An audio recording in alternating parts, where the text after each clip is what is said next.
Assalamu alaikum, my name is Asif Umer. Today we are going to learn about rotation and revolution of the earth movement.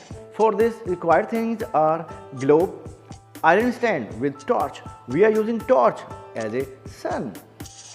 First of all, what is rotation? Earth rotates around its axis like this and it takes 24 hours to take one rotation. Rotation of the earth causes day and night. Next is what is revolution?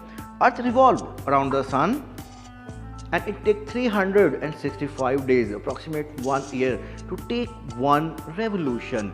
And earth revolves around the sun in anti-clockwise direction from west to east like this.